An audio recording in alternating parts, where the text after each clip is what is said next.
announcement or a topic that has been brought to you because of your input, and we gathered this input with a purpose to ensure that any topic we bring to you is in fact in alignment with a need that you currently have in your rural county. We are excited as a team to bring multiple topics, and so today we will be also asking for additional input to gather issues or topics that are of your interest so that we can work in coordination with our partners to bring these matters or topics to you in our next learning exchange. This is our agenda for this morning. We will be together from 9:30 to 11:30, and we will be covering multiple areas of information for you today.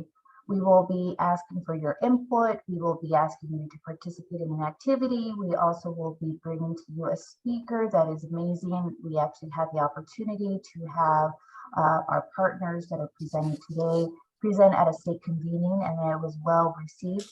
It was a topic that was brought to you once again due to the request of multiple counties asking how do we enhance our tribal partnerships in our counties. So we're really excited. So also we will be asking for, at the end of our meeting, we will be asking for, once again, your input on some additional topics you'd like us to bring to you. And also, as we always have in every session, an evaluation. We greatly appreciate your input and feedback on these sessions and how we can continue providing you excellent service. We will be also having our partners from Caltran providing information about their services, and we will be also having an opportunity for you to engage with us. Next slide. So who is Strategies Technical Assistance? If this is your first time and you have not heard of our grant, we are actually a nonprofit entity that is funded by the Office of Child Abuse Prevention. We are here to provide support to our counties in their prevention planning efforts in regards to the Child Abuse Prevention Councils. As you know, if you are part of a CAPC, your collaboration, your partnership, the leveraging resources are critical in preventing child abuse and also working on prevention measures to support your local families and children. Our goal is to be there to support your county, to provide and navigate support on how to develop a collaborative prevention plan and how to take a look at some of the information that you currently have local that will allow you to better utilize the data, better utilize an understanding of what is the common goal that you as a county can work together collectively. Our goal is to serve you. If you have not been part of our project, we welcome you to connect with us. Our website will be provided to you at the end of our session, and we can work with your county and supporting through this grant, supporting your Child Abuse Prevention Council, your CAPC, with support, technical assistance to develop a comprehensive prevention plan that addresses the priorities and the needs in your community. If you currently are working with us, welcome. It is exciting to provide this supplemental session to you as we are currently working with multiple counties throughout the state in helping them bring partners, working with the joint effort of child welfare and the CAPCs to develop a prevention plan along with the partners. And that is why it's so critical today to bring to you our tribal partners. And that is because from the beginning of our grant, we identified some of the partnerships that were missing at the table were our tribal partners. And you have also indicated a need to better understand how do we engage, how do we develop relationships, what are some of the cultural competency areas that we should be aware of to better understand our partners and support them as we have a mutual and collective goal. Next slide. So welcome again from me, Barb DeGraff. I just wanted to remind folks, I did email out to anyone who was registered as of last week a new member information sheet. as well as a Learning Exchange one-pager. So if you are new to Learning Exchanges, rather than go through it at each Learning Exchange as we open up the event, we decided that we would just create these information for you and send it out. So Bryn, if you have a chance and you wouldn't mind sharing that in the chat, that would be grand. So if you did receive it, great. If you didn't, it's your first time, we'll share in the chat our new member information, as well as a little information about what a learning exchange is. So for today, our focus is engaging tribal representatives in child abuse prevention planning activities. And we have a great team from the Office of Tribal Affairs, who you'll meet shortly. And all their materials will be provided to you after the event. I'll send an email out to everyone who was registered, everyone who attended, and we are recording the event so that you can view it at a later date, share it, feel free to share it with folks. But just know that you'll get all this information after the event in an email from me. Okay, our next slide, please. So I want you to meet our team. I'm Barbara DeGraff. I'm a technical assistance consultant. Many of you know me. I work with many of you. I provide consulting services to the Sierra region primarily. And I'm coming from the beautiful Washoe lands. I live in what is now called South Lake Tahoe. It is beautiful, sunny, snowy day. And we're grateful for the snow, and the Caldor fire is 100% contained. So we're very grateful for that. Folks want to introduce themselves? Thank you, Barbara. And my name is Lucy Hernandez, and once again, your facilitator and your consultant and trainer for the Northern California sector. And I provide support from Sacramento up to the Oregon border, and supporting multiple counties, and also outreaching to counties that are currently not working on the prevention planning efforts. I come to you from the land of Malaki land, and this is located in Glenn County. I'm coming to you from Orland, California, and I'm really excited because the topic that we're bringing to you is about how we can leverage and engage our partners in rural counties. And I am a rural county girl, and I know how hard it has been for us as administrators, as managers, staff, with our limited resources on multiple hats. And so just really excited to be part of our project supporting a rural county partner. So welcome.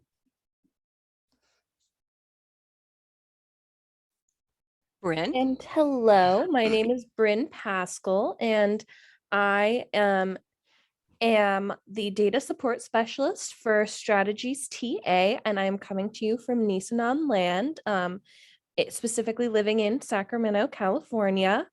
And I am here today to help with any technological needs that you may have. So if you have any issues with audio, video, anything, please feel free to send me a chat. I would like to highlight that we do have closed captioning and ASL interpretation available today. I have spotlighted our wonderful ASL interpreter on the screen.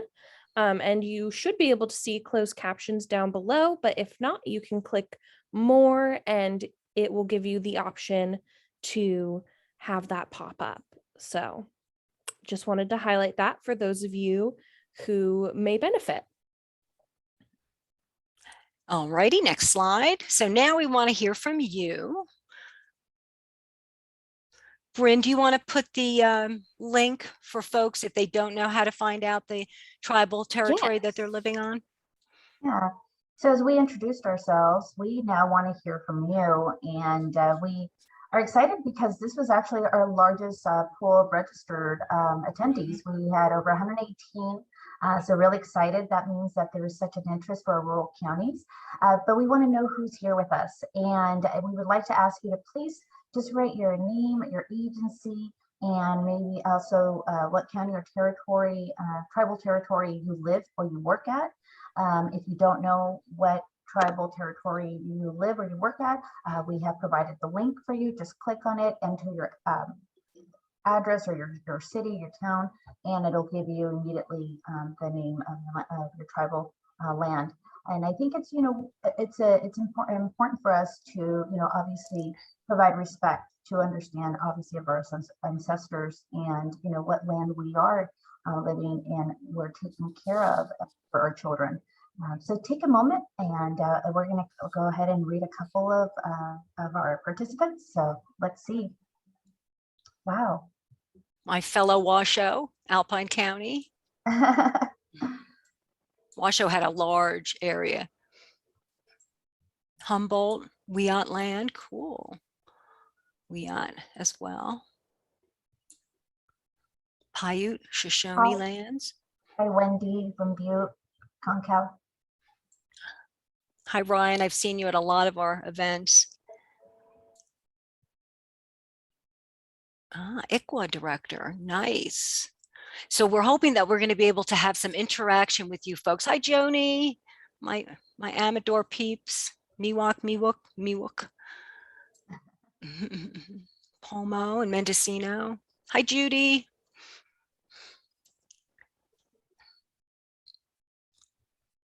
Oh, nice. Beautiful.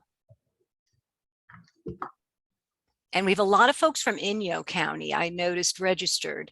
I highlighted a few folks, and I emailed some folks to say, I may be calling on you to share some of your successes, because there's a lot of wonderful successes happening. Thank you. We really appreciate you taking the time to complete that in the registration. Welcome, Corey from Calaveras County. Hopefully we get to hear from you and some of the work you're doing there in Calaveras with our tribal partners. Excellent. All right. Nice. We know Jasmine. Hi, Jasmine, from the Child Abuse Prevention Center. Nice. We have a great group of folks, so we're going to try to make this as interactive as possible, given that we're Zooming. We have Atka here as well. Amador Tuolumne Community Action. Excellent. Yes. Morning, Pat. Hi, Pat. Inyo Child Protective Services. Nice. Lone Pine, California. Where is Lone Pine? Is that northern? Isn't that no, I'm thinking of Pine Grove is Amador. I'm not sure. Crystal is coming from Lone Pine. It's always interesting to learn new. Maybe Inyo. Okay. Inyo. Thank you, Samantha. Thank you. Wow. All right. Okay. Great group. Thank you all for joining. Thank you. And if you have not had an opportunity, please feel free to just add your name and your county, your agency, and what tribal land you're coming from, or you're working or you live, or both. Be great. Okay, great. Thank you. So we'll move to the next slide. I'm going to go ahead and have Barbara share with us who will be our speakers today. So we have Jennifer Parsons. Jennifer was picked on this morning because Stephanie Weldon was going to be here, but unfortunately she was ill. So thank you, Jennifer, and they'll introduce themselves later. But we have Jennifer Parsons, who's an analyst from the Office of Tribal Affairs. We also have Jessica Fon Cañez, who's our Northern Regional representative. And again, they'll introduce themselves when they begin their presentation. Layla, whose last name Derone. I hope I said that correctly. If not, Layla, correct me. And Donald Rodriguez, Southern. So we have the regional liaisons, and these folks cover the entire state of California, so they are incredibly busy. And also Jennifer from the Office of Tribal Affairs, analyst. I have to just quickly share that this team is very dynamic. When we met them at our state, they were our guest speakers at our state convening with the Office of Child Abuse Prevention and Strategies Technical Assistance. The regions they cover are huge, but they were always willing to spend time with you. If you are in a specific county and you need information on how to better connect or partner, they have a wealth of resources in there. they're very excited to welcome the conversation. So I highly suggest, just maybe even if you would like, just to make a note of this slide. We will be sending the PowerPoint out, but Yes. we want to make sure you have their contact information. And they are actually a new office, so we want to make sure we highlight what service they're available to provide to you. Okay, next slide. So our outcomes for today, we're hoping that we'll have some active engagement in the learning exchange, and there's going to be multiple ways for you to engage, including please feel free to use the chat, raise your hand, etc. And we'll also have some opportunities for small groups. We want to increase exposure, because one of the things that we've heard over and over from folks is that you want to learn from each other. So we want to make that as much a part of our day or our morning as possible. And then we want to hopefully leave with some concrete strategies to successfully engage members of tribal communities into your local child abuse prevention planning activities.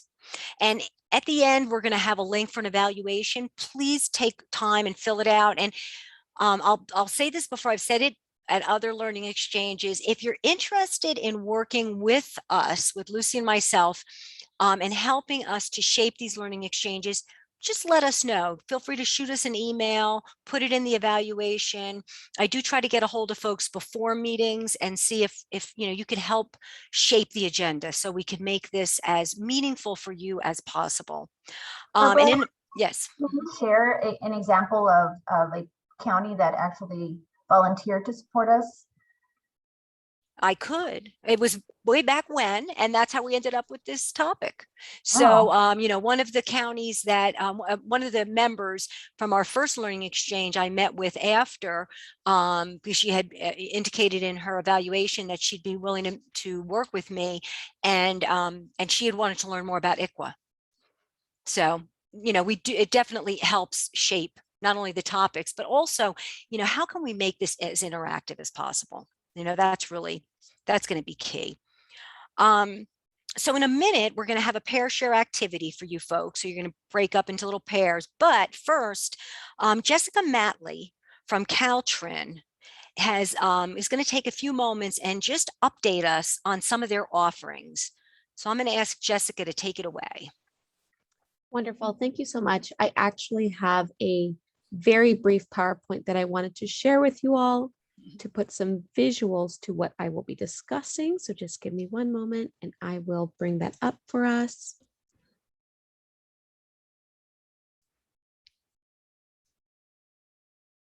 All right. It should be sharing with you now. Yep, looks great. Perfect. All right. So first of all, I want to say thank you so much for an invite to the party. I'm very excited to be here. Typically, I have to describe what Caltran is and who OCAP, well, not who OCAP is, but the funding through OCAP. But since this is a strategies TA call, I feel like that work has maybe already been done for me. If you understand strategies TA, it'll be much easier to understand what Caltran is, who we are, and what we provide. Oh, I can turn on my camera. I didn't realize. I thought that was here I am. You Hello. can turn it on, but right now we have spotlighted the ASL interpreters. I don't know if you got it. There's a way to add other folks, but I'm just noting that for There Thank you. is. I've turned it off. No, you can have it on. Yeah. We'll spotlight you, Jessica. Don't worry. We'd like to see you. All right. I'm such a visual human, so I know, this me helps. too. So I'm here to talk very briefly about Caltran. Technically, we're called the California Training Institute, but we hope our friends like you call us Caltran. It is much easier to remember. We're funded by OCAP, so similar to Strategies TA, where they provide technical assistance to counties in their child prevention or their child abuse prevention efforts. Caltran provides the personal and professional development side. That would be the training and resources. So I want to explain what that looks like just a little bit, and maybe an idea of the type of trainings we would provide that are of no cost to our participants like you. Like I said, my name is Jessica Matli. You can call me Jess. My counterpart, Dana, and I are training coordinators with Caltran. And our job is to partner with these counties from Humboldt and above, all the way down to San Diego, which is where I am based.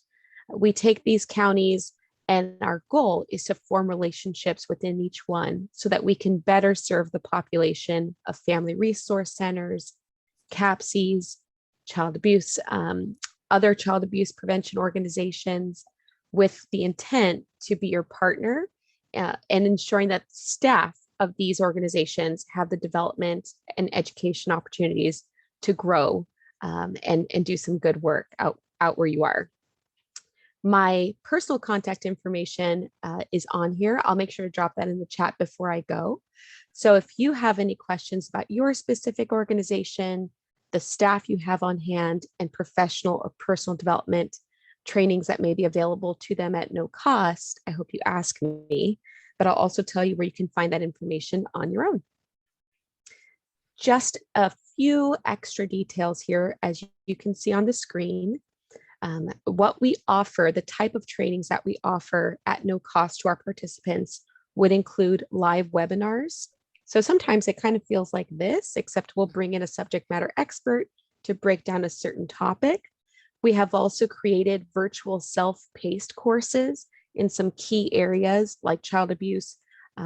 Let's say we have Child Trauma 101, compassion fatigue, and these different areas that may affect a professional working in a helping organization. We also provide additional job aids and other resources. Again, this is public for you, no cost to you. We hope you use it. So I wanted to give you an idea of the type of trainings we might offer. They're categorized into 4 main areas. There's evidence-informed practices. If you're familiar with the Evidence-Based Clearinghouse, CEBC, we are attached to that project. So they are very evidence-informed, data-driven, which has been an influence on how we do our work. We also focus on direct service delivery skills. For example, maybe it's a webinar on motivational interviewing, something that you may use with staff or clients. We focus on trauma-informed systems. And lastly, management and leadership development. These 4 areas are really the driving force behind all of the trainings that we offer and all of the resources that we curate. So I wanted to give you a very quick overview of what types of trainings we have, and these are actually coming up. So the way that somebody may sign up for let's say a webinar or some type of series that we're offering, a training series, there's 2 ways to do it. They will either sign up for a large public event, typically a webinar, sometimes a meeting. We can have multiple participants, come one, come all. But sometimes it's a small group, similar to a cohort like this. We bring in a very small amount of professionals from around California to grow and learn together. Most recently, Feedback That Works is a cohort that is currently going to roll out, in about 2 weeks now, and we'll have a very small population of professionals that are learning the information together and then following up together with facilitated conversation for ongoing support.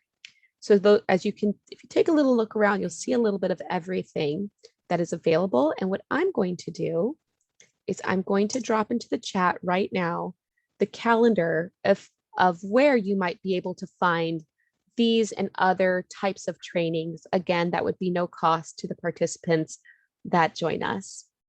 So with that, that's my time. I promised I wouldn't talk too much. You did great. Thank you. I've never run out of words, but I have run out of time. So I just want to say thank you again for having me. And I will drop my information in the chat box before I go. And I hope to see some of you in the future in some of these trainings. So thank you, Barbara. If anybody has any questions for Jessica, just please put them in the chat or, raise your hand, whatever works. But I do have a quick question because you sparked something for me. Do you do any kind of customized training for counties? Like if they have a specific topic, like I saw the trauma-informed system. I know Amador County is very interested in becoming a trauma-informed system. And we were looking outside for folks, but I'm wondering if we should look to Caltran. I would contact us, Barbara. So I'll give you Okay. an example. Often what we do is kind of what I'm doing here. We might join a CAPC during a meeting or an FRC large event Okay. to come and say, these are the topics that are available. We would, of course, direct you to an event that we have already scheduled. But in some cases, people may be looking for something more specific to their organization, in which case we'll partner together to talk about what that looks like. I'll give you a small example. I was recently certified through CTFA, the don't help me, Children's Trust Fund Alliance for their Protective Factors series. And so I have connected to a first five in Alameda, California. And they said, we need a refresher. I can actually facilitate that for them at no cost to their organization. That's what we're going to do. Okay. If it's going to be trauma-informed care, I would not recommend that I be the one to facilitate that. That is not my wheelhouse, but I know who is. And so that's really where we Okay. would partner together to see what that could look like. Great. Thank you. Thank you so much, Jessica. Anybody else have any pleasure. questions? Oh, Tracy saying thanks. Tracy and Joni. You're welcome, guys. Always thinking of you. All right. Well, thank you so much, Jessica. All right. Thank Well, we're you. going to go into our pair share in just a minute.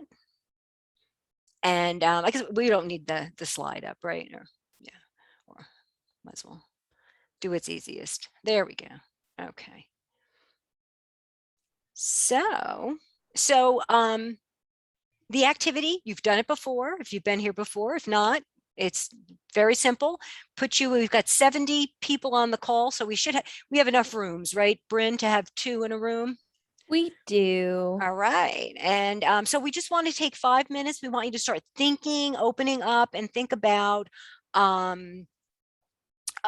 yourself. So we want you to introduce yourself, share something about your county, and then importantly, what it means to you to honor tribal relationships, and what do you hope to achieve this morning. And I just want to note, there was a question in the chat. Will notifications of these trainings be sent to us? I think you can sign up. I know I get notifications, Jean, if you go to the Caltran's website and you can sign up for their newsletter. Yes, there we go. Lucy said the same thing, right? And then you'll get notifications. So at this point, let's run into if you're on the phone, Jan says she's listening on the phone.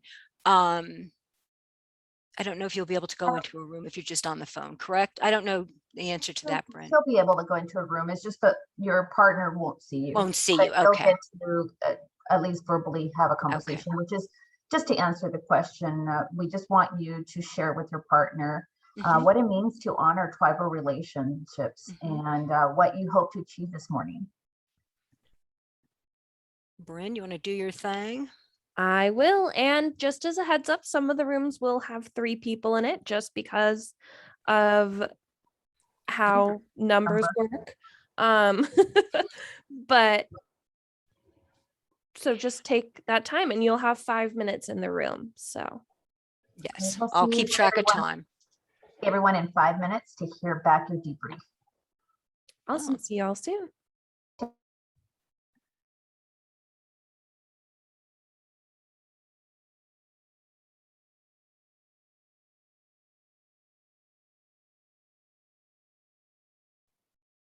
Welcome back.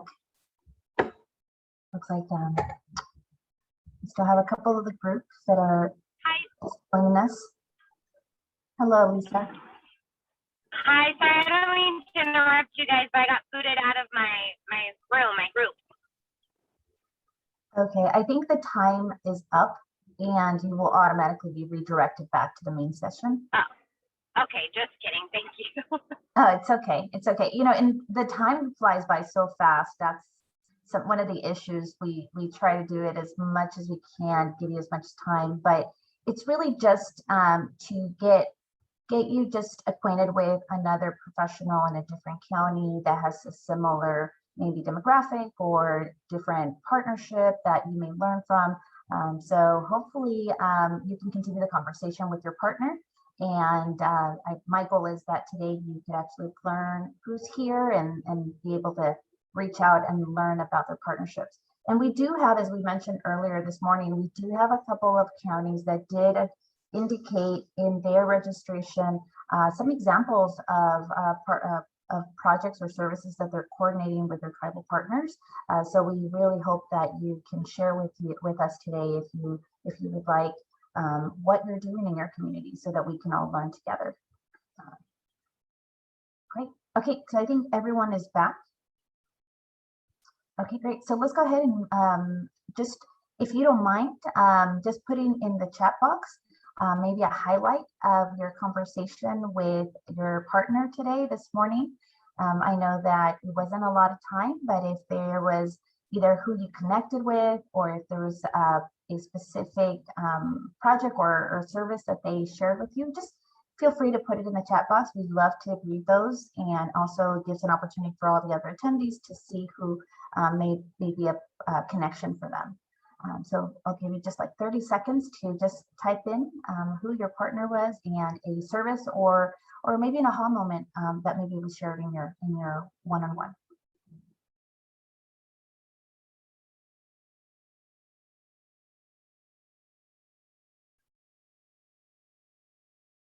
Okay, so we have Leah. And yeah, and if you would like to just say a thank you to your partner for being with you in this pair share, that's excellent as well. It's all about building our relationships. Exactly. Lucy, I wanted to just share something with the group that occurred in one of the counties that I'm working in. I don't know if anyone on the call has worked with Tammy Muldoon, who was the CAPC coordinator from Sierra County for many, many years, and also ran the Family Resource Center in Sierra County. And I'd worked with Tammy for the last 5 years very closely. She was a great colleague, a great support. And I just wanted to just share with folks that unfortunately, Tammy passed away very unexpectedly at the end of September. And for me, it just brought to bear, you know, how much I appreciate working with every one of you, how much I, you know, really value the relationships that we have. And if I could give you a virtual hug, all of you, I would. She was a great person, and I know she'll be very missed in Sierra County. It's a small county, and you know how that is in the rural counties when, you know, one person is so important and to the work that we do. So I just wanted to share that if anybody knows Tammy. But thank you for letting me do that. Barbara, and I think that some of our attendees also are sharing that, you know, relationships are so critical in this work. We are part of a movement together, and unified in the work we do is so critical. And when it is like an extended family. And so when we hear of one of our ambassadors, one of our heroes to pass away, it's a loss to not just our community, but a loss to the network of families that they were involved with and their partners. So as Barbara said, I know we're in a new normal, and that is a virtual new normal, but we want to keep connected, and this is why we do what we do, by bringing these sessions so that we can connect with each other. So I encourage you to continue the conversation with your partner. If you see in the chat maybe something that's shared about a specific partner or organization, something that you're interested, please reach out. I mean, our network is our social capital, and as you know, that is what our clients rely on, is our social capital, so that we can be effective in what we do. So thank you, Barbara. Thanks. And that we're going to take it to the next slide, which really ties back to why we do what we do, and that is that we want to make sure that these sessions are in alignment with your local needs and information that you would like us to bring. We have our next 2 sessions for our fiscal year, and we want to hear from you. The reality is that we develop these sessions based on your input, and if there's a specific topic or challenge that you're seeing in your rural counties, please let us know. We want to hear from you.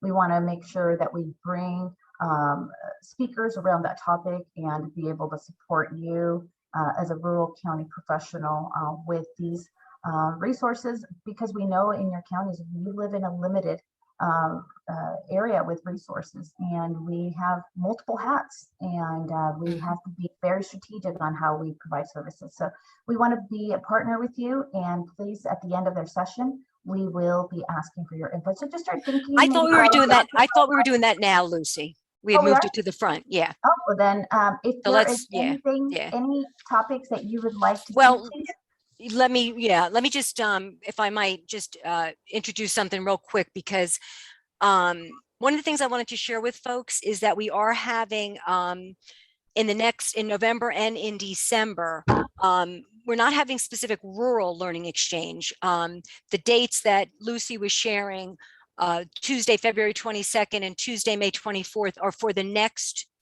2 rural learning exchanges. And those topics have not been determined, and we want to hear from you, and we'll hear from you in just a moment. But I wanted to make sure that folks were aware of the new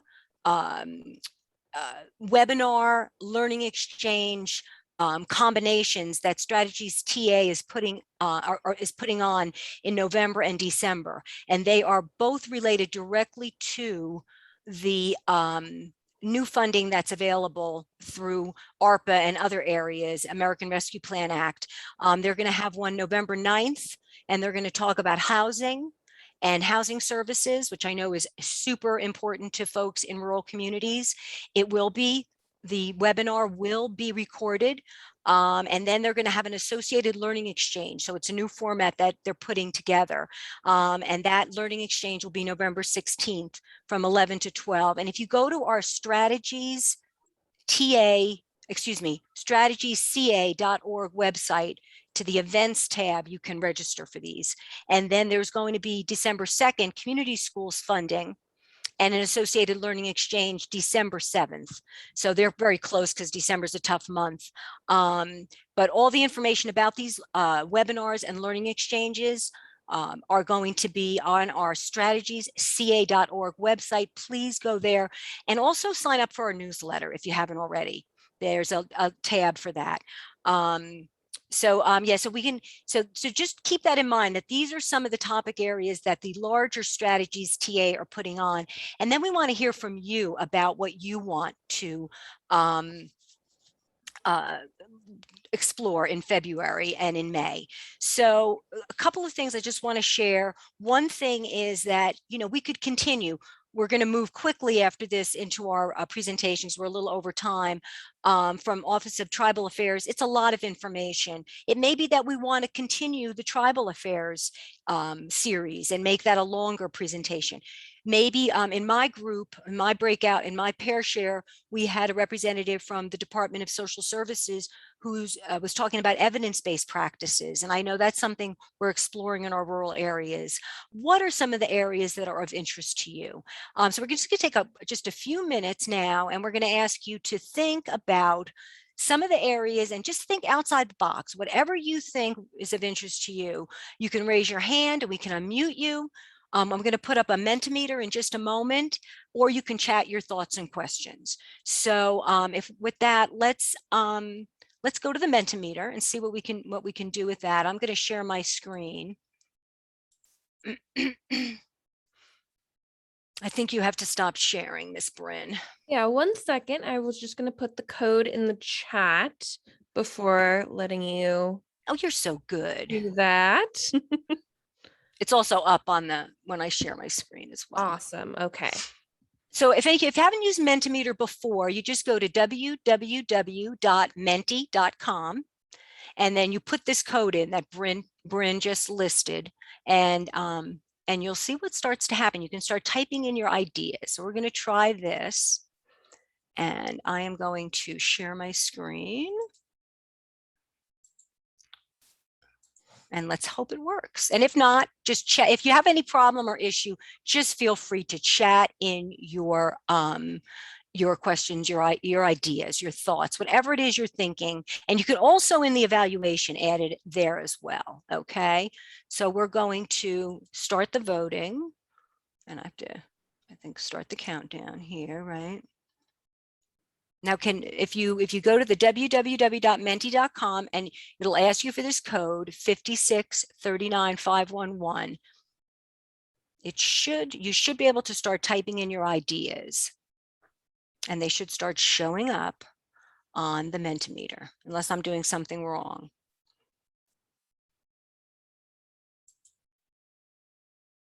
I don't want to hide the results. I want to show the results.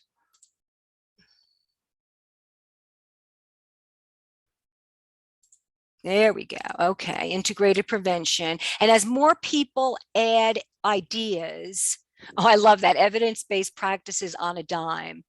The ideas that people add that, if folks are in agreement, I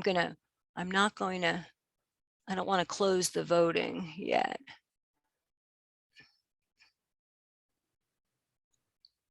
Seven seconds, 6 seconds. How do I add more time? Oh, we have a lot of great ideas. Okay, voting unfortunately is closed. If you can't vote, please do me the favor, and because I know we want to get our OTA folks up and running, do me a favor and add your ideas in either the chat, or feel free to add them in your evaluation. Thank you. All right, so let's move on to our wonderful presentation, Jennifer Parsons. And Jennifer, you'd be kind enough to introduce your team. I didn't do a very good job of it, I'm afraid. Good morning, everyone. So we'll take a few minutes to introduce the OTA team that's here today. And thank you for having us. I'm going to ask Jessica Fawn to introduce herself first. My name is Jessica Fawn-Canez. I'm the Northern California ICWA Field Liaison, and I'm joining you today from Wiat Country here in Humboldt County on the coast. Good morning, everyone. Layla DeRowan, enrolled member, Dry Creek Rancheria, Band of Pomo Indians. I am the Central ICWA Field Liaison, joining you from Sonoma County, California today. Miyehan, Atwaine Donald Rodriguez, Gabrielino Shoshone. Originally from the Gabrielino Tongva Keech lands in the LA County area, but I'm living down here in Kumi Island in San Diego County, and very honored to be here with you guys. Hi, I'm Jennifer Parsons. I'm a member of the Pawnee tribe from Oklahoma. I'm calling in from the Nisenan lands. I live outside of Sacramento, and I'm very glad to come and present some information to you. We're honored to try to share some very complex topic areas that could individually be very large sessions. So some of the stuff that we're going to talk about and touch on at a kind of a high level today are we're going to provide some context in terms of understanding what Indian country in California looks like, some data and disproportionality, and then we're going to do a very brief high-level overview of ICWA. It's complex, and so given the time that we have, it's not a comprehensive training, but we're going to touch on some of the major facets of the law, and we're going to concentrate on tribal engagement and some strategies and supports for how to improve and increase tribal engagement. We're going to ask you guys to share some of your successes and challenges in that area. And then we're going to also provide some information about the CDSS Office of Tribal Affairs and some resources and how our field liaisons can help support your prevention and engagement with tribes. So let's see. Just to do a little housekeeping, we're happy to have you put questions in the chat or raise your hand. If we're covering areas and you have questions, we'd be happy to pause and provide more information.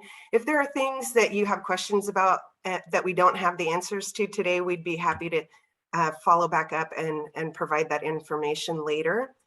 And like I said, there will be a couple of interactive pieces, and it seems like this group is very interactive, so we're excited for that. I am having a hard time getting into presentation mode because the menu or the the controls are blocking my. I hate that. You know, sometimes you can move it with you can move the controls off the top of your screen. Okay, perfect. I've never had that issue I before, but here we go. Okay, I did move it. Thank you. Let me try to put it back now that it's kind of in the way of the slides. Okay. So we wanted to just see, there were links to 2 videos that were shared out previous to this session, and we wanted to see if anybody had a chance to watch those, and if you had any thoughts or reflections that you'd like to share.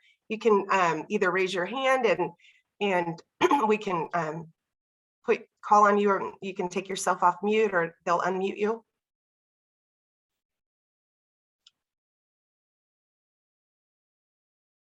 Yeah, so if anyone wants to raise their hand, I see we have one.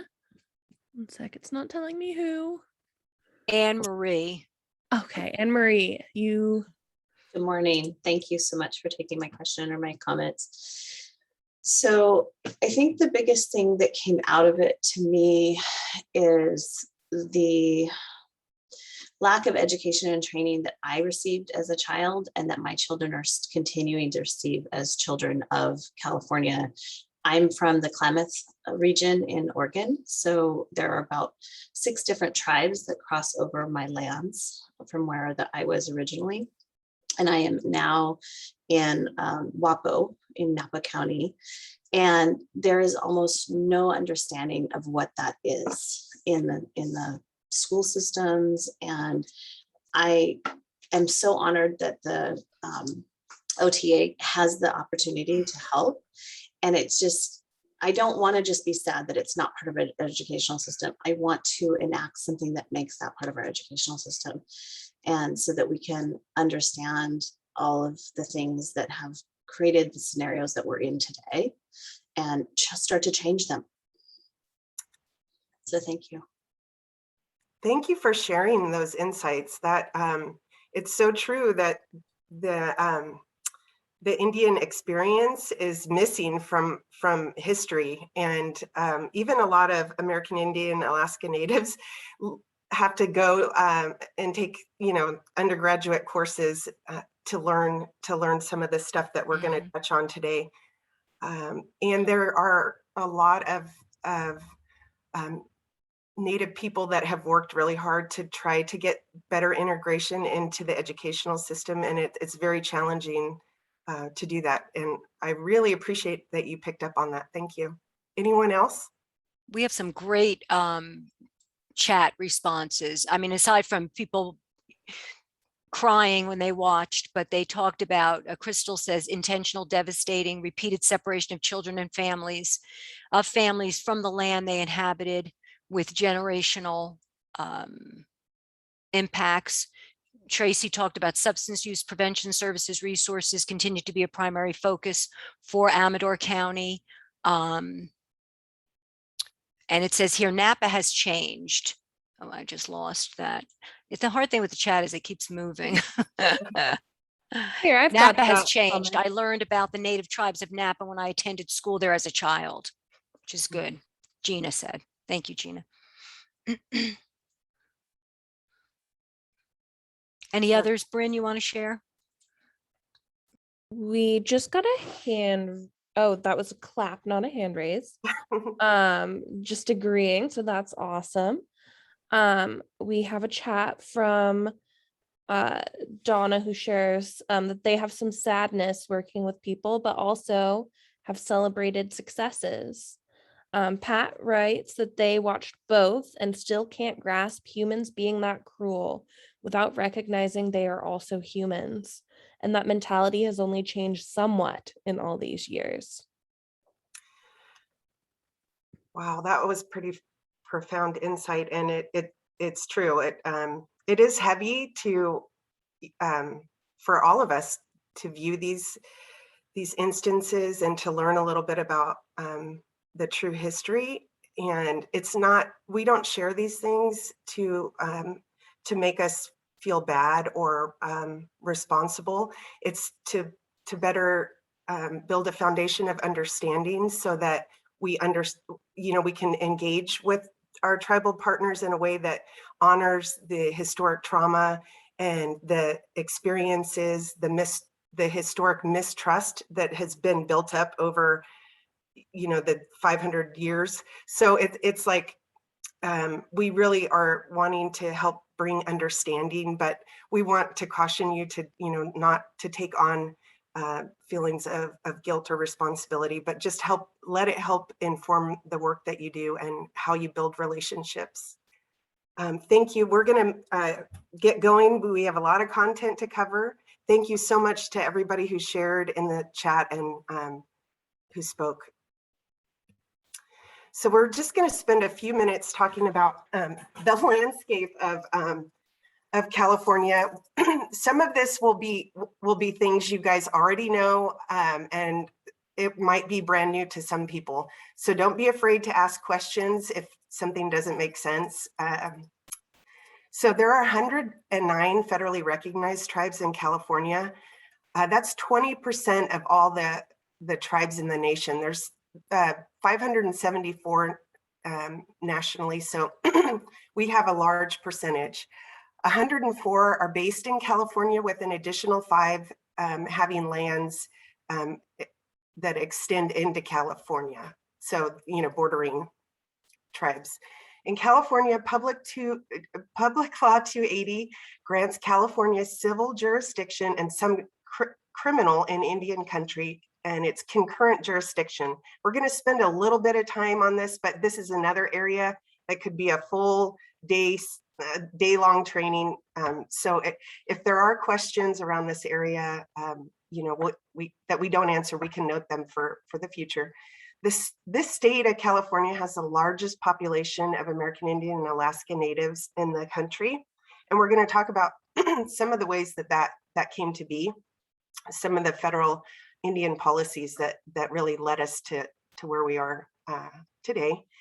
And in California, the child welfare system is county administered with state oversight. We have 2 tribes with state tribal Title 4E agreements, and then there are 2 tribes in the state that have direct Title 4E agreements with the federal government. And then, of course, California is the 5th largest economy in the world. There are also 40 plus non-federally recognized tribes in the state of California. And there are laws that try to extend the Indian Child Welfare Act, some of those protections to the non-federally recognized tribes, because the Indian Child Welfare Act applies to federally recognized tribes. And we'll talk about some of those distinctions in depth in a little bit. The state has no authority over tribal governments unless expressly authorized by Congress. So we'll spend a little bit of time talking about tribal sovereignty or separate sovereigns, but that again is very complex, so it'll be kind of high level. Now, these are 2 side-by-side maps, and the very colorful one is what California looked like pre-contact. And if you watch the short video from Humboldt County, they talk about how, there was no area of California that was not known to Indian people. Every place, every mountain range, every valley, everything had a name, right? And so it was part of the complex trade routes and all of that kind of thing. So that's what California looked like at contact. And the map that's on the right-hand side shows what tribal lands look like today, very diminished in terms of land base throughout the state. They're very, tiny little blips of land. So you can imagine how that history came to happen. We're going to talk a little bit about it, but this is not going to be a full history course. It is very, dense, and so we're going to hit some of the high points for you, but that's what tribal lands look like today. I'm going to move some of these controls around again, just a second. Okay, so As many of you might be aware, there's a lot of disproportionality within the child welfare system. And American Indians and Alaska Natives in the state are, well, one study found that they're 2 times more likely to be investigated and 2 times more likely to have allegations of abuse substantiated, and 4 times more likely to be placed in foster care than white children. That is a really important concept to understand why, with a small population, we're seeing such high numbers of American Indian, Alaska Native children in the system. And we're going to talk a little bit about the data and the lack of really good data, and but the themes that we're able to identify with the data that we do have. So this is this is pretty old data. It's from last year, but the Cal Berkeley Indicators Project. There's a tiny little link on this. If you're not familiar, this is a public-facing website that you can go to look at some child welfare data, and there are some standard reports that you can run. But in 2020, there were 3,523 American Indian, Alaska Native children with allegations. Of that, 599 of those allegations were substantiated.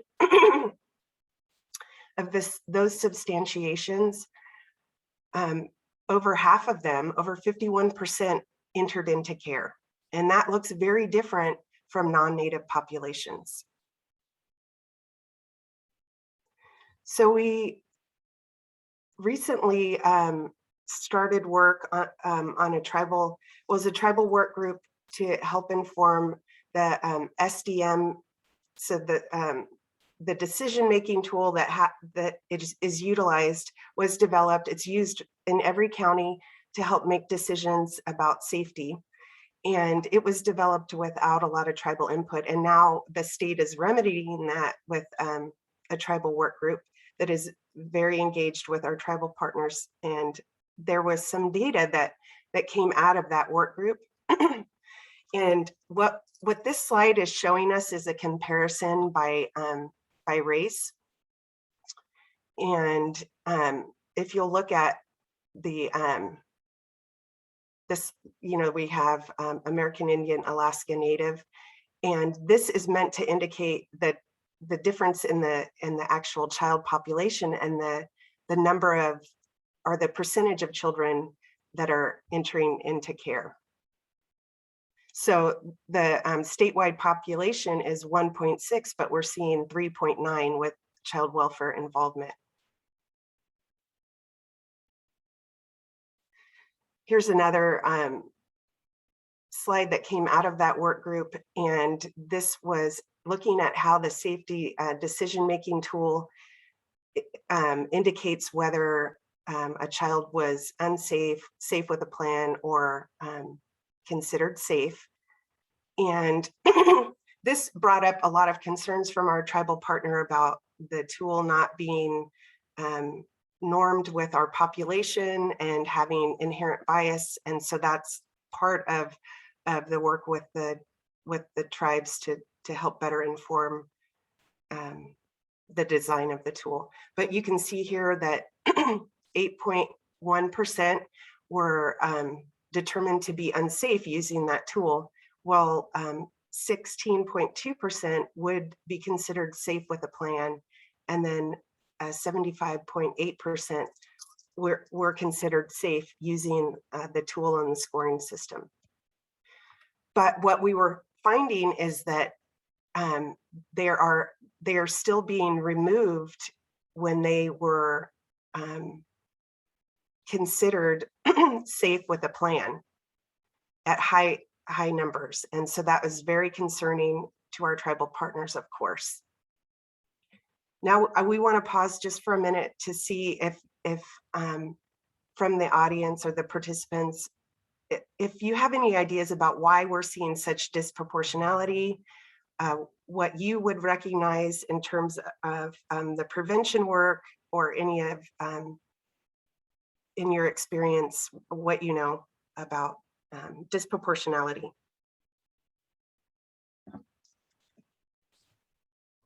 I have a question. Yes. This is Coriel in Calaveras County.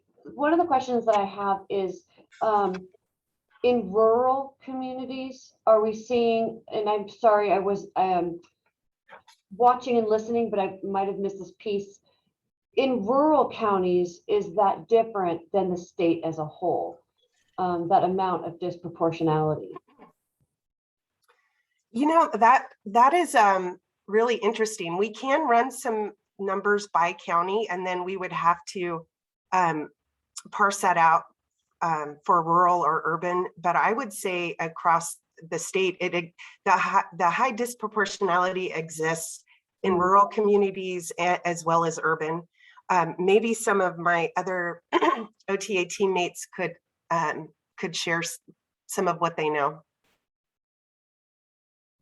And I also, before you jump in, I wanted to add that, so I've worked in Tuolumne County. I've been here in Calaveras County for less than a year. I know that when we in government, and specifically child welfare services, have a strong connected relationship with our partners from the local tribes that are there, we most certainly saw improvements in the numbers of intact families, because everything was done in a partnership. And so that was something that I thought was spectacular in Tuolumne County. But one of the things I want to point out is that the evolution for communities who have the financial backing to get that sort of real strong footing.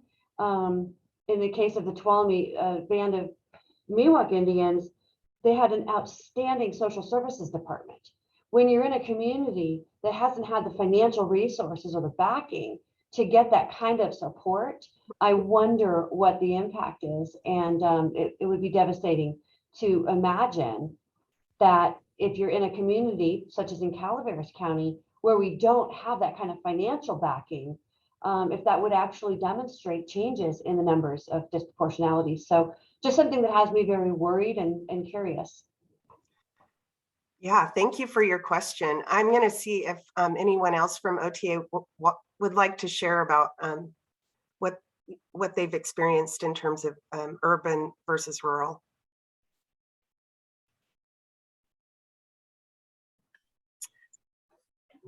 I would just like to share that I know rural communities in general were working with limited resources. That's why those partnerships and collaborative projects are so important, because how do we make those few resources go as far as we can? And yeah, it is nice that in more urban settings, it does seem like there's a lot more access to resources. You don't have to travel as far. So that's why it always comes back to how can we build that capacity in our community so we're not sending our kids or our families outside of the service area for treatment. And yeah, it does come down to what we have and maybe what we can share as a community to build something that's going to benefit us all. So limited resources, I think in general, is the biggest barrier for providing as many services as we know that families could really benefit from. But again, it's, working with what you have, but maximizing it by working with others. So it's how do we, I always like to hear, I was always brought up with that saying, a burden shared is a burden lessened. So really, how are we sharing this work so that it isn't all on just one person or one organization's shoulders, because it is a community effort. I thank you for bringing up or highlighting two really distinct issues. Like we see that disproportionality data, and we wonder like why so many Native American children involved in the child welfare system. But then there's also the idea of better outcomes and how do we get there, right? So I like that we landed on this already, because it's gonna be a focus of the second half of the presentation. Okay, so we're gonna go ahead and move forward. Thank you for sharing some thoughts and some strategies. in thinking about our rural communities and their challenges. Let's see. You have to be highlighted on there. Okay, so now we're going to spend a little bit of time on some of the historical framework pieces that that lead into some federal Indian policy eras that kind of create this complicated relationship with how do we work with tribes, what is tribal sovereignty, how do we engage with them, and California. we're going to talk about the we call it the special case of California. It's very complex, but like I said, this is meant to be more high level. You'll get these slides so that you can do a little bit more research if you'd like to learn more about these historical eras in federal Indian policy and how that affected tribes. But this talks about the discovery routes. So at conquest and contact, genocidal acts were sanctioned by the Catholic Church and European conquerors. And the idea of manifest destiny and religion were really rooted in the idea of conquest and the rights of conquest, right? That they were obligated to go forward and spread their religion, and that basically was the driving force. They felt empowered and obligated to go discover and to claim lands in the name of Christ and things like that. So that's the basic, that at the beginning of the discovery period of the United States, this is the kind of thinking that was going on, and it was how it was thought of in terms of an obligation and a responsibility to go forward and do these things. So now we're going to briefly touch on, so from that basic idea of manifest destiny, which means that you're obligated to go and till the land and spread this religious doctrine, and it supported why they were able to do what they were doing. That's how they justified it. That some of the actions, the horrendous genocidal actions, had justifications, and if we look at our history, that's typical of how atrocities are justified, right? There's a way to justify them. So, and when we start to look at, we move into the treaty period, right? At first, tribes were creating treaties with European governments, and it started pretty early on, and it continued with the founding of the United States.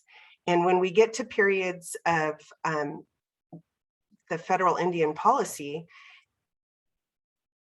the United States decided to continue to have treaties with tribes. That's how they decided to interact, right? Treating them as sovereigns, recognizing them as sovereigns they had inherent sovereignty. So the way that the government dealt with them was to create treaties, and treaties are considered the highest law of the land.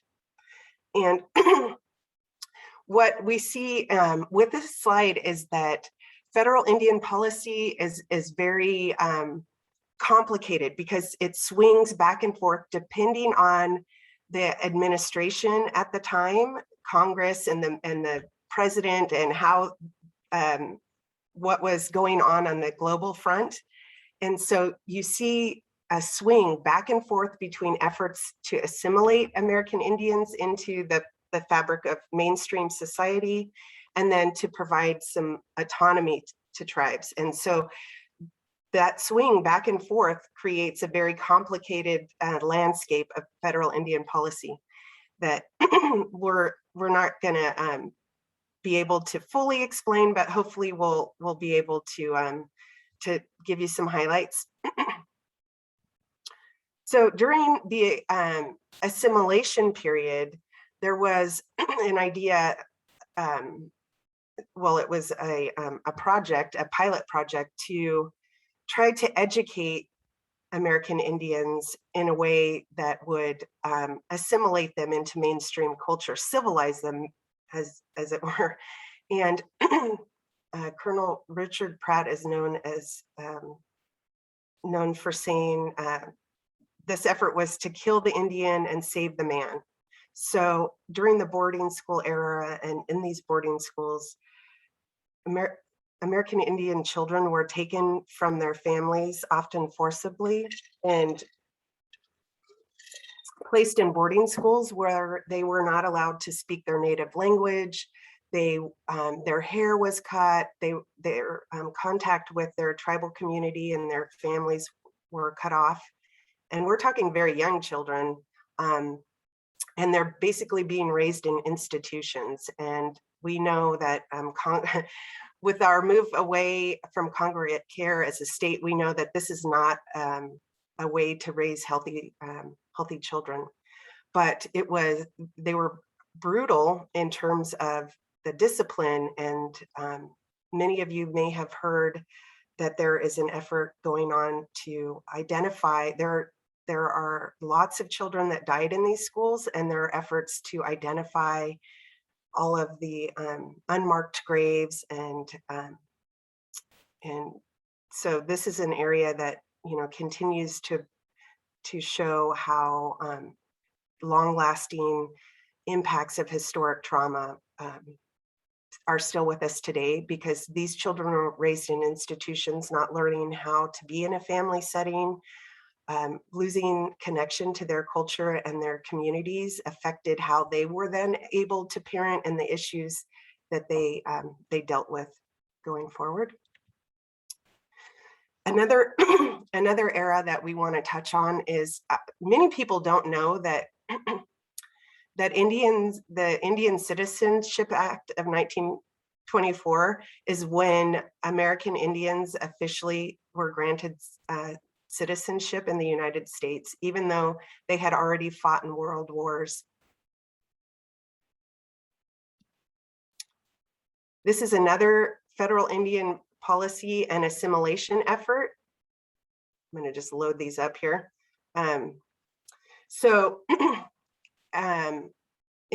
Starting in 1952 and through the 60s, there was an effort to bring American Indians from their reservations to urban areas with the promise of jobs and a better way of life. And it was thought that eventually they would assimilate and become part of mainstream culture. I know that that's how my family came to California from Oklahoma. And it presented its own set of issues, being isolated in an urban area away from your tribal community. It increased or highlighted some of the things that we're now dealing with in terms of historic trauma responses. And it created a whole nother set of issues for many families. It also is the reason why California has the highest Native American population in the nation, because these urban settings like Los Angeles, San Francisco, Oakland were hubs for this program.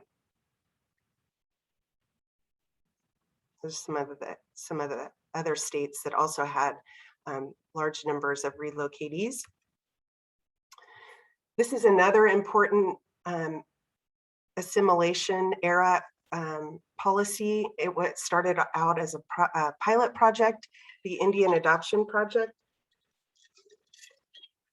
was meant to basically save the children, and it was a marketed approach that the federal government adopted, and churches and religious institutions were also involved in this effort. There was advertisement to encourage white Americans to adopt Indian children. And if you guys were able to watch the second video that we shared, that went into a little bit more detail about how long this project went on and the impact to the Indian children that were adopted out to white families. There are a lot of resources to learn more about this, but a lot of the mistrust that exists with the child welfare system got its roots here. And this is a note about what makes California unique in terms of other states and their tribal populations and the way that tribes are organized. So in California, by the time the United States got to California, they had decided that they were no longer going to use treaties as a way to negotiate with tribes. Well, first there were several treaties that were negotiated, but they were never ratified by Congress. So it was during a period of flux. There were many tribes that because their treaties weren't ratified, they were basically terminated. And there was a whole era of termination where tribes were just wiped off the list. They were no longer considered a tribe because they didn't have that federal recognition. And so what we see in California is much smaller tribal land bases. We don't have a lot of the infrastructures that we see in other states. And for a long time, there didn't exist any services, including tribal health, education, a lot of, like we talked about the challenges with land base. So California is a little bit different than some of the other states in the way that we see service delivery systems. And we're not going to go into a lot of detail, but we are going to talk about the composition of tribes and the different capacities and sizes and how that affects the infrastructure and the systems that they operate. This is a slide that just talks about the impact of the gold rush, and that it highlights how the trauma of the gold rush impacted our California tribal communities. And it's a really horrific statistic that the state of California in 1852 paid $1.1 million to militia for killing Native Americans. And this was an approach because the government didn't want to send in the army to take over California, but this was a very effective means of opening up California to white settlers, and then of course the gold rush had a very negative impact on our tribes.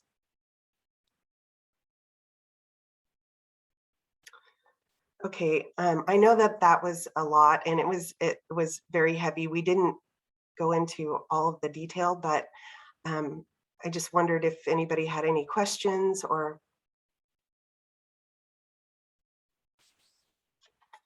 Okay.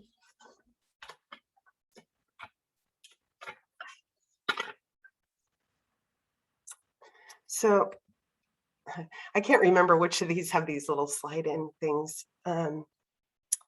I think Fawn, did you want to talk about this historic trauma slide? Sure. I think that you did a pretty good job of highlighting trust issues with the federal U.S. government and the state of California. Growing up, I know that, and at least in my family, when we needed help, it was, who do we call? And normally it was not call the police, because oftentimes that was the experience. If you call somebody like that for help, somebody else that is usually the person calling for help is going to get arrested, or it's going to make it worse. And so even just being a tribal person in the field of social work, I know my family had a lot of people in my family was like, oh, you're going to be a child taker, because that is the history of our experience with these agencies that are supposed to be a safe, protective place that you can go for services that are needed. And so it is really hard to overcome these trust issues. But really, how do we get to safety if we don't have trust? So it goes hand in hand. And so just looking also at the history of our children and those disrupted child rearing practices. So it didn't happen in just one generation. It happened to many of our tribal families, generation after generation. So that healing and learning to trust and learning what it feels like to really be safe is something that we're all working on. Even if, we go further upstream, as we are in talking about prevention, these are those root causes of kind of where we are at today. And I know looking at the data that was presented, it isn't just tribal children that are disproportionately overrepresented. You also look at African-American children as well.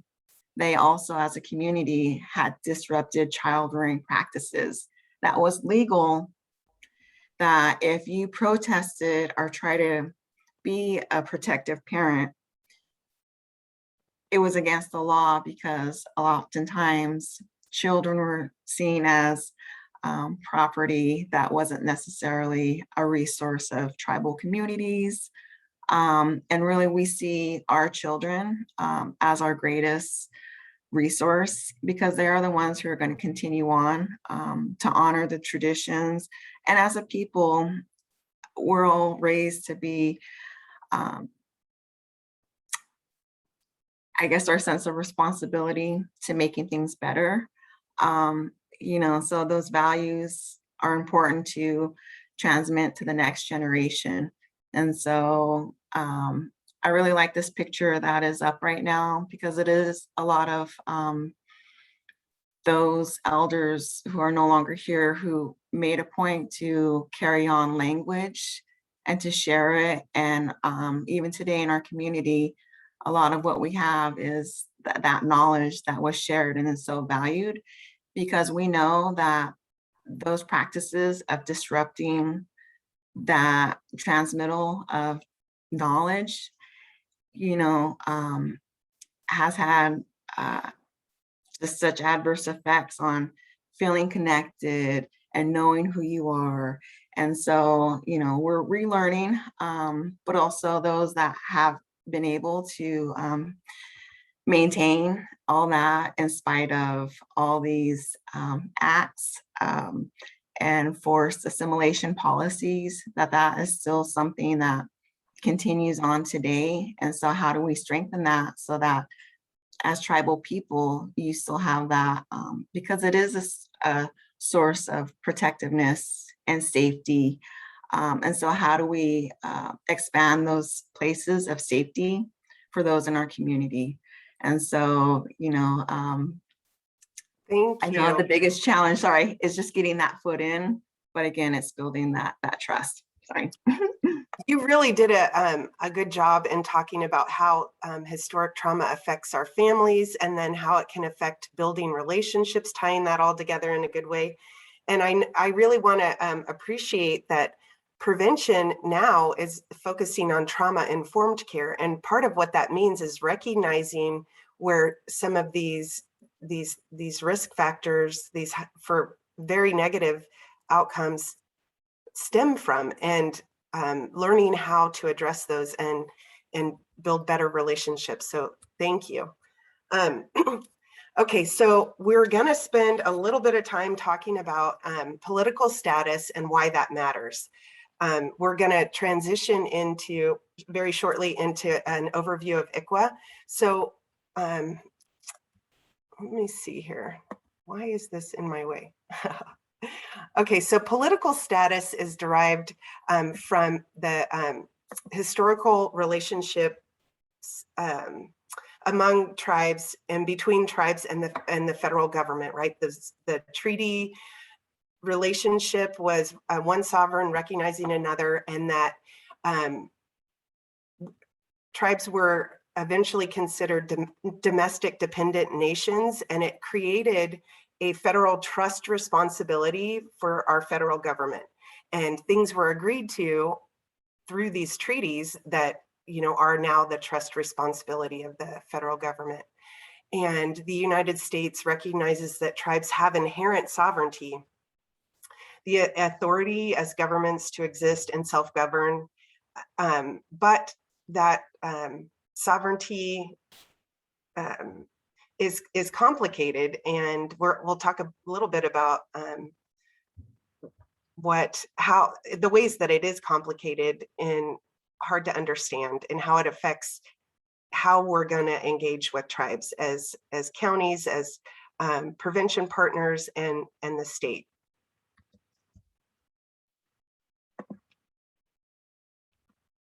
So sovereignty today is like I talked about, this concept of domestic dependent nations, or quasi-sovereign, meaning that we have internal powers, but no external powers. So tribes have power over their membership and their day-to-day governance, but they can't go make a treaty with France because they are considered domestic dependent nation. And that power it was something that was taken by Congress. And treaties are now liberally construed in favor of Indian parties, and the ambiguities are resolved in their favor. So when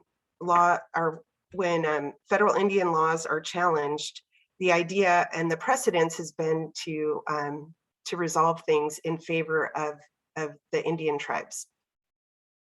Generally, states have no authority to regulate Indian affairs unless Congress expressly delegates this power to them. And so we're going to talk a little bit about PL 280, which is pretty complicated. Some of you may be very familiar, some of you may not understand its implications at all.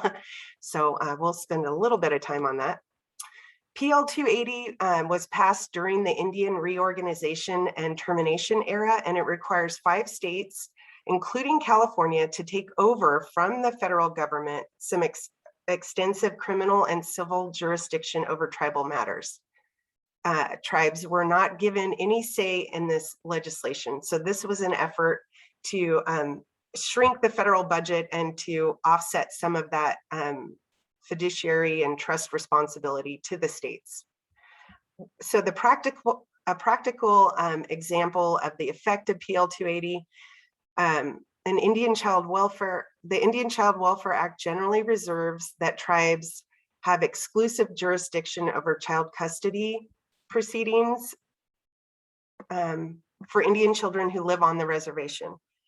But the act contains an exception for tribes in PL 280 states. California is a PL 280 state, so we see concurrent jurisdiction in California. And for many counties, this is confusing, and for tribes too, a lot of times.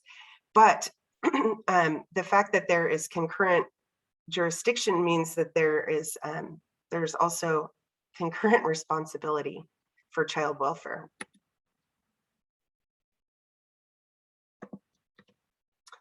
So the upshot of PL 280 is that the county welfare departments have the same obligation to protect Indian children, regardless of whether ICWA applies or the child resides on a rancheria land, as any other child in the state. So what that means is that even if a tribe has a social services department and they have ICWA workers, the state of California and by extension the counties have the responsibility to protect Indian children, to apply ICWA, whether or not a tribe is involved. And that starts, at hotline inquiring whether or not a child is an Indian child. And we're going to talk about some changes to California law in a little bit, but one of the questions we get quite often is how can you use this PL 280 as an upshot? And some of those examples include MOU, creating an MOU with your tribal partner and having joint investigations, involving them at the earliest possible point to increase, you know, the ICWA application, and then good decision making, and figuring out safety plans that work for the family. So there are a lot of benefits to having this shared responsibility. Oh, I just wanted to add, Jennifer, that I don't see her on the call. She may have had to go off, but Alpine County, one of the things that they noted in their registration is that they have an MOU with Tribal TANF and Child Welfare. So if anybody from Alpine has anything they want to add, if they're familiar with that, or any other county that has an MOU, feel free to share either. You can unmute yourself or chat. We'd love to hear from you. Thank you.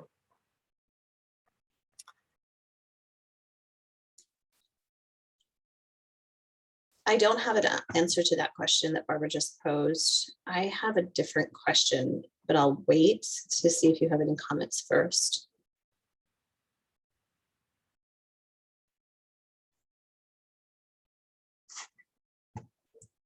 Okay. So my question is, part of our CAPC role in our county is to do all of the mandated reporter trainings and work with all of our partner agencies throughout the entire county. And I'm curious how mandated reporting integrates with PL 280, in the sense that you have an obligation to make reports of imminent danger for any child you come in contact with, and how to make it better. I mean, I'm not sure exactly what I'm asking. I'm sorry.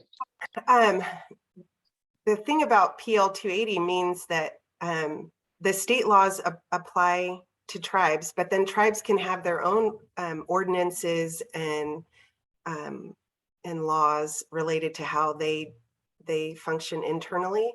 But the state laws do apply.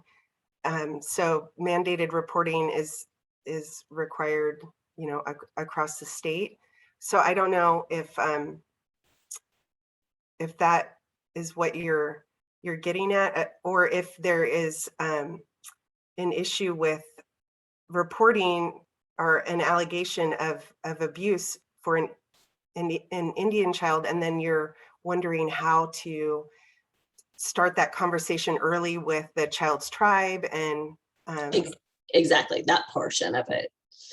Yeah. So in many cases, we actually talk with the families before we make the report, so that there is not a shock factor. It's like explaining our role is required. It is a state law, and that we don't want to catch anybody off, you know, in surprise, or, you know, it would be better if we could partner with the tribes directly. Yes. And explaining what we're doing in the same way we do with anyone else.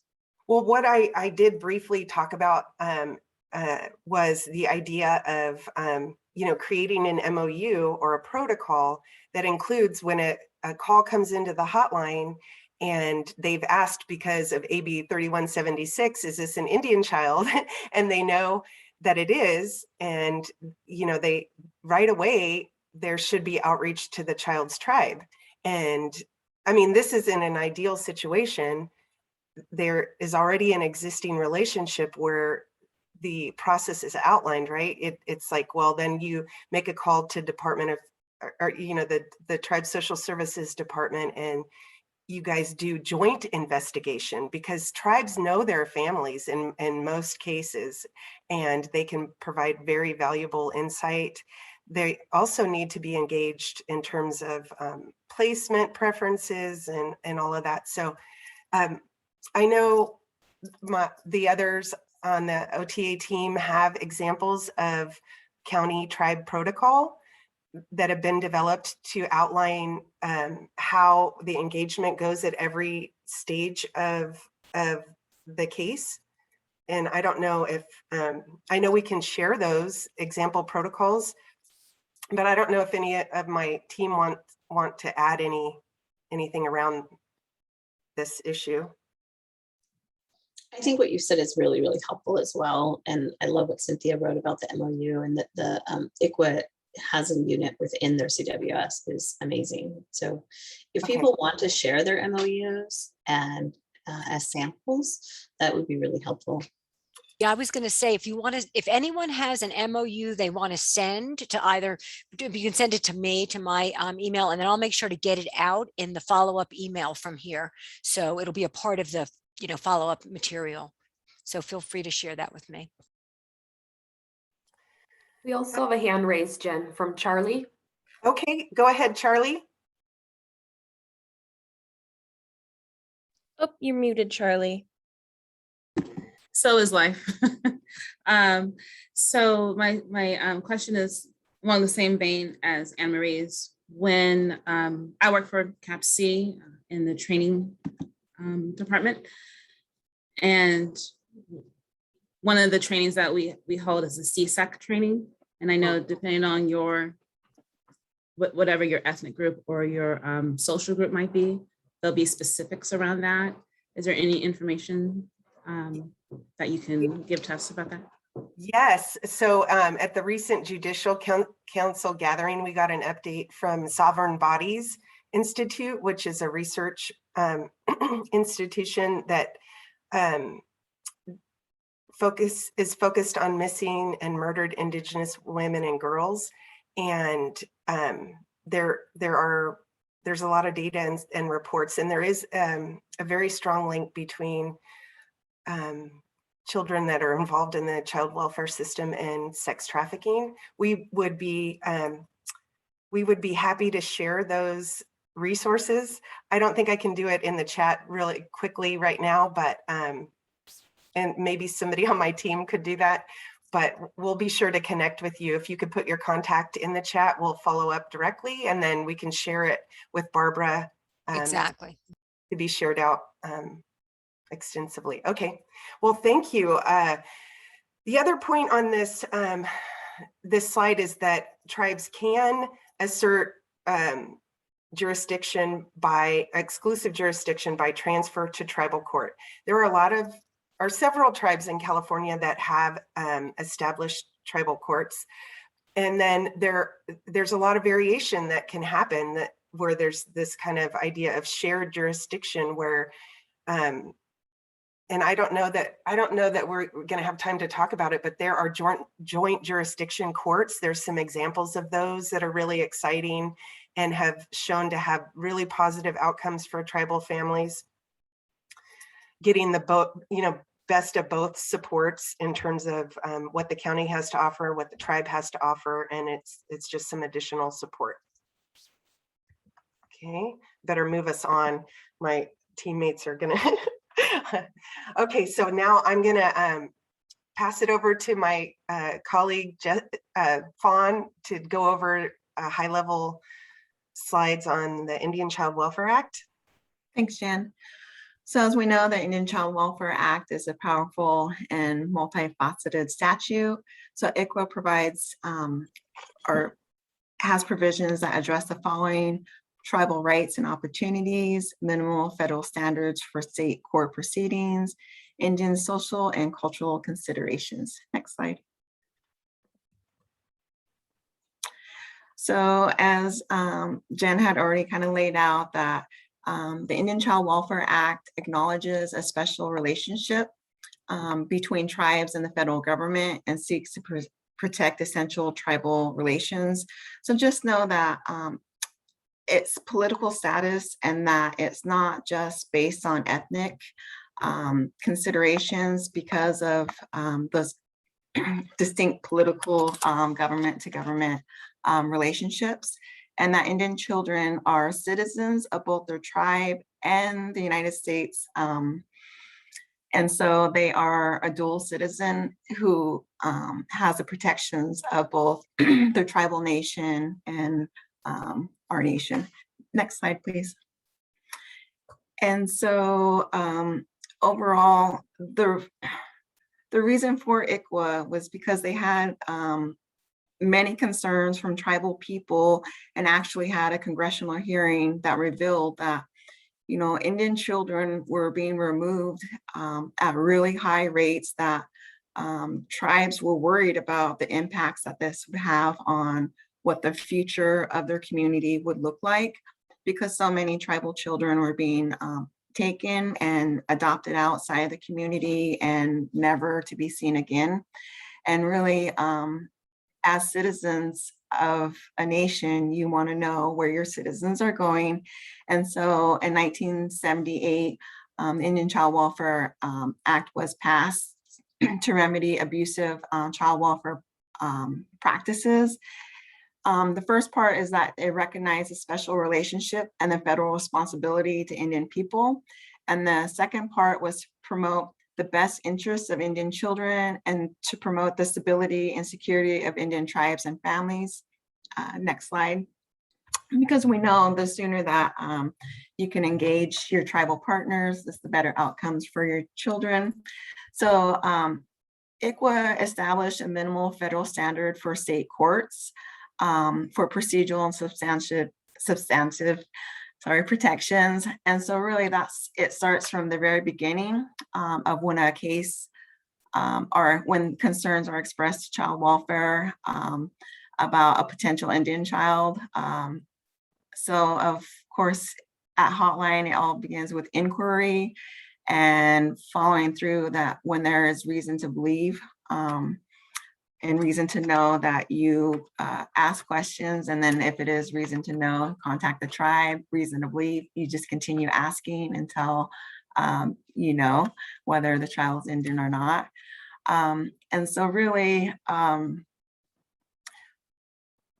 this higher, I would say higher protections for our children, it really is, I would say, the best practice, because if we can, start with those family findings, it's good for all children, not just for tribal children, but because of these, because of the protections in ICWA, you do have to make sure that you are contacting the tribe, giving proper notice, providing those active efforts to prevent the breakup of a tribal family, making sure that you get a qualified expert witness if it is going to result, or if there's a removal pending, and just really how do you include the tribes, because it is in law that they have this right to be notified and to be a part of their tribal children's case. And so these are some of the laws and statutes that establish the protections and inclusion of tribes to participate. And so again, you guys are going to get this all in your handouts, but so we're short on time. So so really what it comes down to is, how do we prevent having compliance issues and frustrations with our tribal partners? And it's really, again, going upstream and making sure that we are including, because our tribal partners, because we see that California leads the state in appeals. In 2017, there was a tribal task force on ICWA compliance. And I know that there was areas that were highlighted where we can definitely improve the work that we do, so that we're not continually having these systemic issues. And then also when things do not work, and again, it comes down to how do we improve the way that these protections are, again, it goes down to prevention, sorry. So really it was, how can we make sure that we're preventing the breakup of Indian family? And again, just knowing that the historical context of genocide and these disruptions to families and parenting and the transmittal of tribal knowledge, that we do see how that plays out today, and the rates that we see of children overrepresented. Can you go on to the next one? And again, California is committed to establishing, developing, and maintaining tribal relationships because California recognizes that there is no resource more vital to the continued existence and integrity of Indian tribes and their children, and that the state of California has an interest in protecting Indian children. And it's also how do we work in assisting the child in establishing, developing, and maintaining a political, cultural, and social relationship, just because we know for all kids, they need to have that sense of belonging and connection. But for our tribal children, they always come home and we want them to know where they come from. Next slide, please. And Indian tribes, there's a wide capacity, varying from tribe to tribe, but these are some of the infrastructure and departments that some tribes could have. Again, every tribe has different capacities. There's the legal capacity, operational capacity. So tribes are stakeholders. They do need to be included anytime that the state is considering jurisdiction, funding, liability. I know that, talking about equity and just making sure that we are including all of our partners and stakeholders. And I know for a long time, tribes have not always been invited, but they do need to be at that table. And just there are some federal agencies that do provide some of the basic funding for federal obligations. But then there are other services that are also critical to supporting the Indian community, like education services, Head Start, Johnson O'Malley programs, tribal social services. Tribal TANF is a huge part of providing those preventative services. I'm a former TANF worker, so I know what they can do with families. Indian child welfare, the Workforce Investment Opportunity Act. So really there's just a lot of different services that are a minimum provided that as part of that trust relationship and responsibility. However, as we know, it's not enough to meet all the needs of tribal communities. Next slide. Okay. I believe it's Leila. Yeah, I was just going to say, so, it's 11:24 and we stole 10 minutes of your time. So I'd like to offer to give you back 10 minutes. I know we like to end at 11:30. The other thing I wanted to just suggest is we have so much that have come out of this in terms of questions and ideas that I'm thinking about part 2, going deeper on prevention. People have talked about cultural brokers that they utilize, tribal TANF, MOUs, and tribal courts. And I'd love to be able to host a learning exchange where we talk about those things, if that works. So if you could, if we can stay on till 11:35, folks, if that works. Thank you. For those of you who do have to leave at 11:30, though, I will be putting a link to the evaluation in the chat just so you get a chance to have that sent to you. We love your feedback. Okay, so we'll see if we can get through the main portions in the next 10 minutes. And I know it's being recorded too, so if you're dying to see the rest of this, you can go back. Exactly. Maybe go back and, so go ahead, Leila. Okay, let's try to get through this. Next slide, we're going to do a quick overview of the Office of Tribal Affairs, established in 2017 to lead the charge with really providing CDSS efforts in building better government-to-government relationships between tribes, counties, and the state, as well as implementing CDSS's tribal consultation policy, and integrating that throughout the department as well, and serving as an advisor to CDSS leadership. Here is our, sorry, there's things that keep popping up in the chat, so I'm gonna just move them out of the way. Everything that we do, though, we try to do it in meaningful consultation with all of our stakeholders. And the biggest thing is, we would like to, of course, highlight respect for tribal sovereignty, integrity, transparency, and solutions focused. Next slide, please. I know we're short on time. OTA has developed a very comprehensive ICWA desk reference guide, and this is for any and all ICWA practitioners. It should have been provided to all county ICWA points of contact at this point, but we love to share this with anyone who does have questions with regards to anything Indian Child Welfare Act. We can post the link in the chat, or we can also send it up as a follow-up as well. There's the three field liaisons for the entire state, like was mentioned previously. Fawn is our northern field liaison. I'm in central, and then Donald is in southern. These are our regions that mirror the BIA's regional breakdowns as well. Go ahead, next slide, please.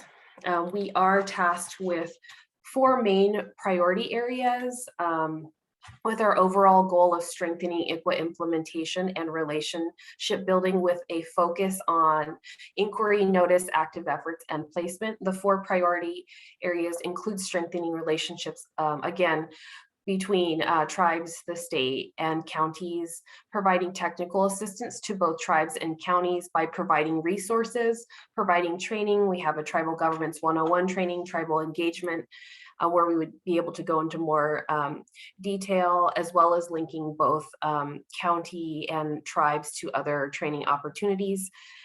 Collecting and reporting data is also one of our priority areas as well. Is this still me, Jen? I'm sorry. They got moved along a little bit quicker than I anticipated.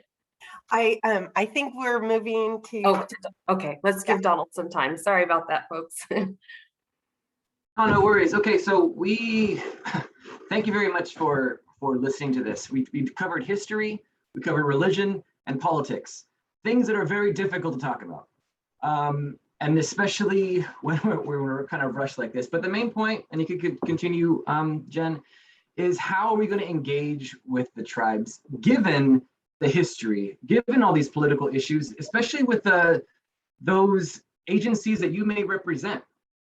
We work for the state, and that is not a very trusted organization. I formerly worked for County Child Welfare Services, not a very trusting organization, but you have to be that little spark within that organization. You got to be that little glitch in the matrix, per se, so that you can show that there are people within these systems who have historical issues that we're trying to restore this. We're trying to, this restorative justice within ICWA.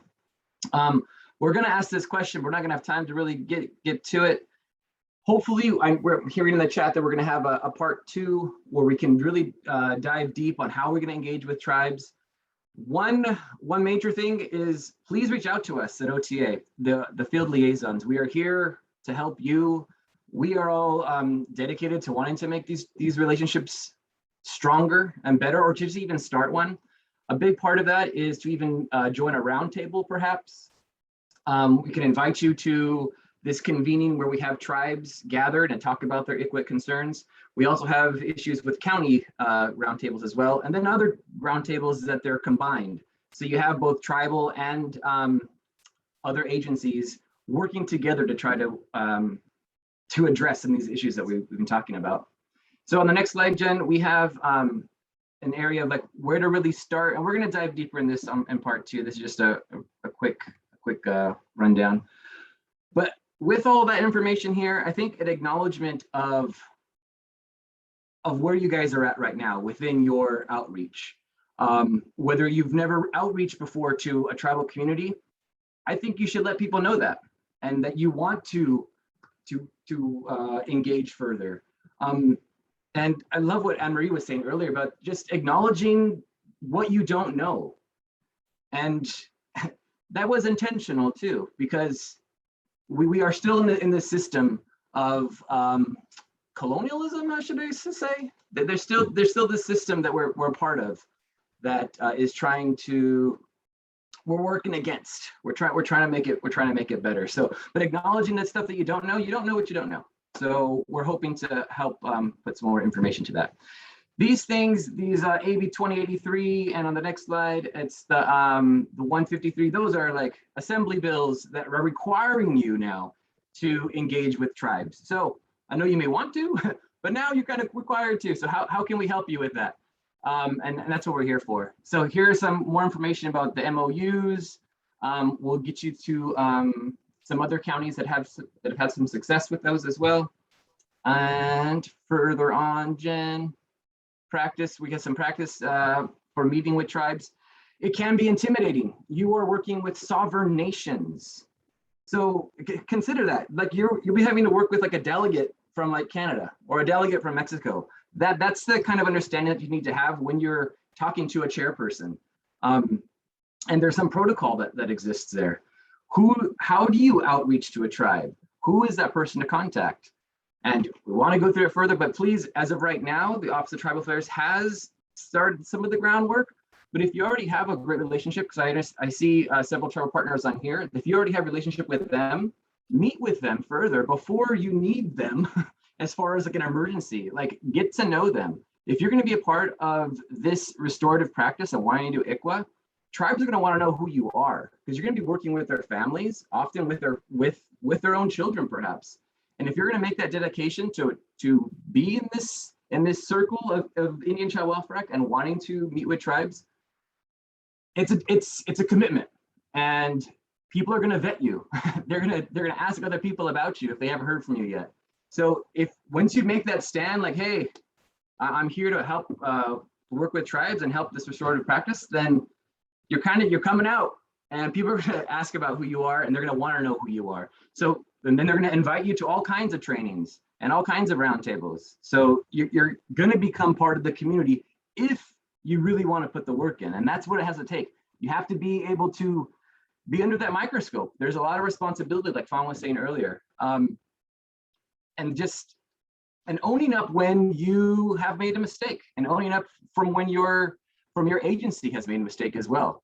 And that's a big part of developing that relationship. Relationships are hard, they're difficult, they wax and wane, but we have to get through this together.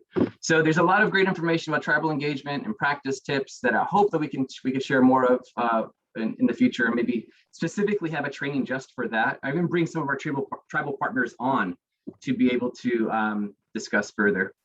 So I know I'm breezing through it, but we have some considerations and questions that just for you to ask of your own agency. Like, how would you rank your team's level of tribal engagement? What are some of the challenges and barriers? How is your team working to include tribes and tribal partners? And that component about partnering during an investigation, like you're calling up the tribal social worker and letting them know that one of their children has come into care. You have the sovereign nation who wants the best for their child. Fawn said earlier, tribal children are our most precious resource. So we're going to want to do everything we can. And so we're going to try to find homes. We're going to be looking at other things, or tapping different shoulders of who we know in different systems. So, but the tribe needs to know where their kids are. And that's the main part that a lot of counties haven't yet got to, is just that step of, hey tribe, we have one of your kids in care. How would you like to work on this together? So I think I got to stop there. And we have wow, you did a great job. That was to the end too. I can't believe it. Perfect. So we are over time, and I apologize. Time is our nemesis, always is our nemesis. Maybe Bryn, if you could put the eval in one more time. I think that Brianna put in a highly recommended podcast, This Land, by Rebecca Nagel. I've heard about that. I have not yet had a chance to look at it. I think we're hearing part 2. So we are going to be in touch with folks. And I even had some outreach from Alpine County, where they have an MOU, where we might bring some folks in, and they have a CSEC partnership that's almost, that's been award winning. So I love that idea of bringing in some really successful, let's look at some successes out here, and then bring some folks in from tribal entities to help us. Anybody, do you want to make any last remarks, Lucy? Anything for our wonderful presenters? Thank you so much to the Office of Tribal Affairs. It's amazing the work you do. You have so much information, and I know we can't really capture everything in this session. So I really appreciate reading the chat. It seems like we definitely need a part 2. Donald, I think that there were some areas that I know you could not go into depth, but just walking us through the how to engage in a meeting, just by having that first initial Right, the conversation. protocols, yep. That I think is so Mhm. beneficial. So we look forward to a part 2 and hopefully talking to Jennifer, to you and your team about hopefully helping us highlight, because in the chat, there's a comment that is, I think, this is the nuts and bolts of what we do, and we need to know more and we need to learn. So thank you so much to everyone for participating today. Don't forget to complete your evaluation. To the Office of Tribal Affairs, thank you so much for your time and your commitment and all the knowledge you've shared today, and also for being a resource to this group. So thank you, everyone. Have a wonderful, wonderful day, and keep on doing the great work you do. Thank you all for your time. Thank you for having us.